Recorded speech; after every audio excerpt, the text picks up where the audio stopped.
Welcome back. Just saw Dead Lover with my fiance. What a wild movie. This is at IFC. This is the New York premiere.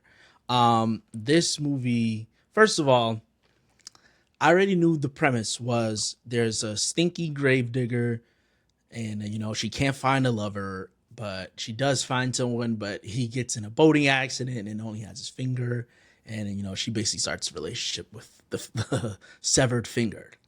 But that's what I knew walking in. And then walking in, they give us this stinker vision where there'll be numbers flashed on the screen, literally flashed on the screen.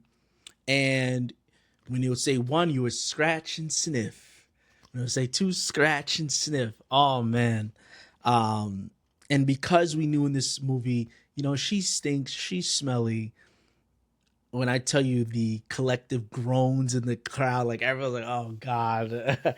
Like the smells on here, the grave digger, funky banana smell, opium, and there's even a pussy smell. That's the crazy part. But yeah, this movie was so inventive. Like, first of all, shout out to Canada. This is the second film this year. Well, actually, the third film I've seen by Canadian filmmakers. And just like Nirvana the band, the show, you're like, how did they shoot this? Watching this movie, you're like, how did they shoot this? And you can tell it's like this real. I thought it was in a black box theater, and then the director did let us know that no, they shot it in a studio, and you can see it's really just well done, well crafted shots. I loved all the coloring in the film. Like everyone is there's like a real like effort to show people in this very mood lighting. There's like big reds, greens, sometimes clashing colors on their face, sometimes heavy shadows on characters. It was just very well made. And at the same time, the movie was really funny. It was really funny and weird. And our director, she was just, yeah, Grace Glowicki. Wow, she's funny. She directed this, wrote this with her husband Ben. They are just a weird bunch, especially after seeing Honey Bunch and hearing about this premise. I was totally in on this movie, but then watching it, even more in on this movie. It's really funny, and also it doesn't hold back in its vision of this is a very strange film, and it's remained strange the whole time. This movie remains strange the whole time. It's weird, but I had fun with it, a lot of fun. It was strange and it was so good.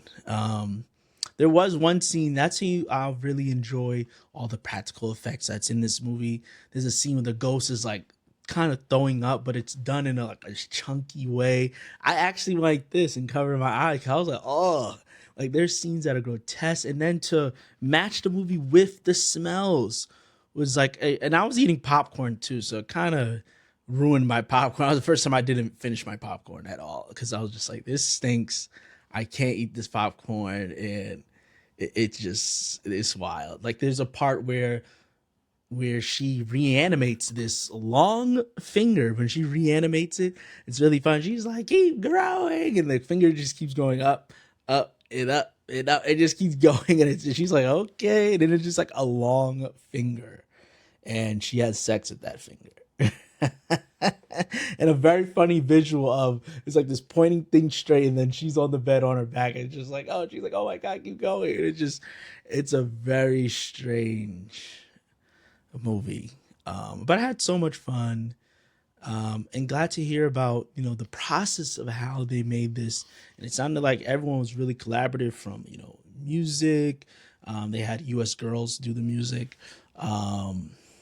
They used some public domain stuff, which I'm realizing, oh yeah, now that we're getting more and more past that point of 100 years, or it's in 98 years, something. But a lot of stuff will become public domain, and I find it interesting. Like sooner or later, like 1960s music, which is like a lot of heavy jazz and stuff. That stuff is going to be public domain. That's really interesting to think about, and that this movie really uses that to its fullest potential. Even the scenes where like they're riding a horse, they're obviously just two people doing this on a horse, but how they do it, it's just like where the movie's going, you don't mind where it's going, and you have fun. And also, I think this changes everything about the movie and how I experienced it completely. But yeah, I had fun, and yeah, this movie is just it's insane. It is insane, but it's so fun. It's so horny, grotesque, kind of disgusting, and then smelly too. But I still had fun. I still enjoyed it, and yeah, Grace, what's her name? Grace Glowicki. Yeah, and you know, I knew one first we get these Stinko Vision cards. Then there was a guy in the audience that was just pumped up for the movie. Like when they showed the production company, he was like, "Woo, let's go, Dweck!" And it's like Dweck is one of the production companies that helped produce this film, and it was just like everyone in the crowd, like it kind of let us know like we all can let loose. Then as the movie go, everyone's getting more and more of letting loose and letting this movie just be ridiculous and be what it is. Another really cool fact to learn about this film was, you know, the cinematographer, she was the director telling like there was no monitor, we didn't have a shot list, it was just them going over the scenes and being like, all right, let's go. And man, credit to the cinematographer, credit the lighting. I mean, just really beautiful movie. I really enjoyed this, really liked it, and I'm on board with Grace Glowicki and Ben. I know he was in the Barn of the Band show. He had a little cameo in there too. I am totally on board with how, you know, Canadian art house coming along, and to hear that, you know, they won a grant in order to make this film, and now this point we are in the United States where like how many artists are still getting grants? How much of that funding is being cutted? I know currently right now, you know, like TSA workers are not being paid. It's just insane. Like this country is being ran by total idiots, just total disrespect for all of us who are, you know, working class artists and all. This is they're just serving a very few many people. If you have $1 billion, they're serving you. If you don't, they don't care.